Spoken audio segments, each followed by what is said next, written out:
नमस्कार, मैं स्वीटी और आप देख रहे हैं NBC 24। जन सुराज के सूत्रधार प्रशांत किशोर लगातार 1.5 साल से प्रदेश के सभी जिलों में जाकर लोगों से मिलते हैं, बातचीत करते हैं और उनकी प्रॉब्लम यानी उनकी समस्याओं का निदान करते हैं।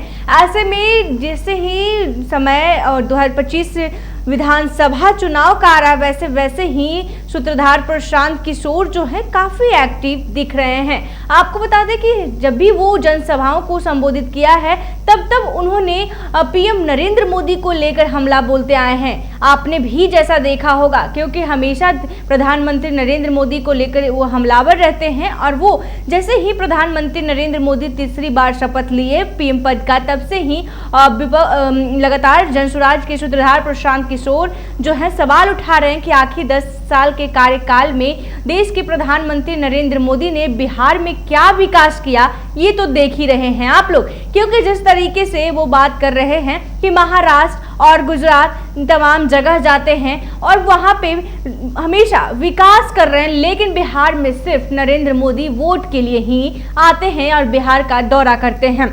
ऐसे में बिहार में कोई भी 10 साल में विकास नहीं हुआ है। आपको बता दें कि जनसुराज के सूत्रधार प्रशांत किशोर 2025 विधानसभा चुनाव को लेकर बड़ा दावा किया है और कहा है कि सरकार बनाएंगे और जीत भी हासिल करेंगे। लोकसभा चुनाव खत्म हो चुका है, अब तीसरी बार केंद्र में एनडीए की सरकार बन चुकी है। वहीं लोकसभा चुनाव के बाद अब सभी राजनीतिक दलों ने विधानसभा चुनाव के लिए तैयारी शुरू कर दी है। बिहार, दिल्ली, हरियाणा और महाराष्ट्र में विधानसभा होना है। महाराष्ट्र और हरियाणा में साल के अंत में तो वही बिहार और दिल्ली में 2025 की शुरुआत में विधानसभा चुनाव होना है। वही अगर लोकसभा चुनाव के रिजल्ट को देखें तो इन राज्यों में आसानी से बाजी मारना भाजपा के लिए थोड़ा मुश्किल दिख रहा है। दरअसल 2024 के चुनाव में महाराष्ट्र और हरियाणा ने बीजेपी को निराश मिले, वही दिल्ली और बिहार में जनता ने भरोसा जताया है। दिल्ली में तो पार्टी अकेले मैदान में उतरी और 7 सीटों पर क्लीन स्वीप किया। वही बिहार में बीजेपी नीतीश कुमार के जनता दल यूनाइटेड के साथ मैदान में उतरी। जदयू और बीजेपी की गठबंधन अगर विधानसभा चुनाव तक रहती है तो बिहार में बीजेपी को राष्ट्रीय जनता दल और कांग्रेस के साथ प्रशांत किशोर का भी सामना करना होगा।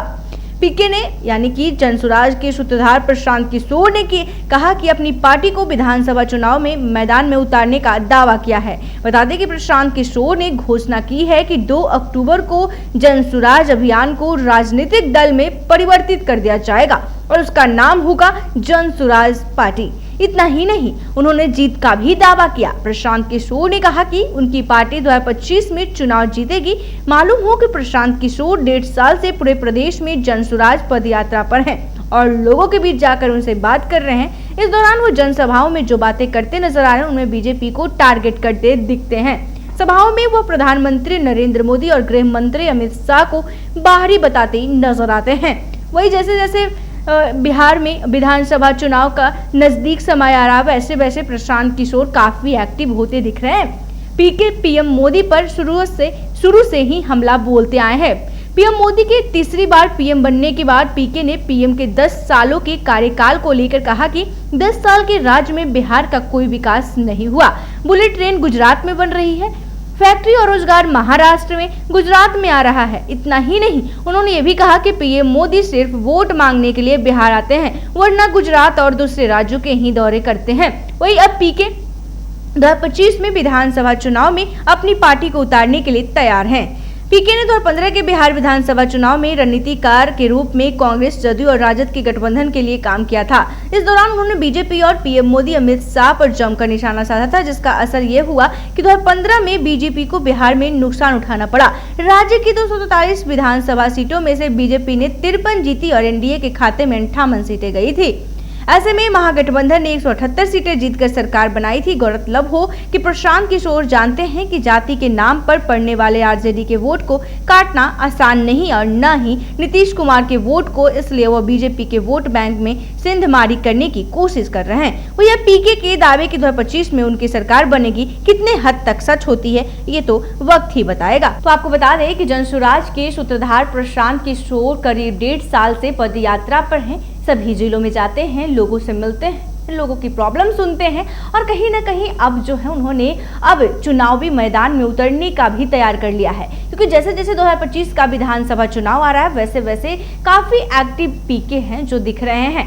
ऐसे में पीके ने बड़ा दावा किया है कि जब हम 2025 में विधानसभा का चुनाव लड़ेंगे तब हमारी जीत हासिल होगी। ऐसे ही कहीं ना कहीं जिस तरीके से नरेंद्र मोदी को लेकर हमेशा वो हमलावर रहते हैं, उनके 10 साल कार्यकाल को गिनवाते हैं और कहते हैं कि बिहार में आखिर क्या कुछ विकास हुआ है। जो भी हो रहा है अदर राज्य में हो रहा है, अदर राज्य में विकास हो रहा है, लेकिन बिहार में सिर्फ नरेंद्र मोदी वोट के लिए ही बिहार के दौरे पर आते हैं। आखिर इस बात में कितनी सच्चाई है कि पीके जो हैं जब उतरेंगे मैदान में तो उनकी जीत हासिल होगी, ये तो वक्त ही बताएगा। ऐसे ही तमाम खबरों के लिए देखते रहे NBC 24।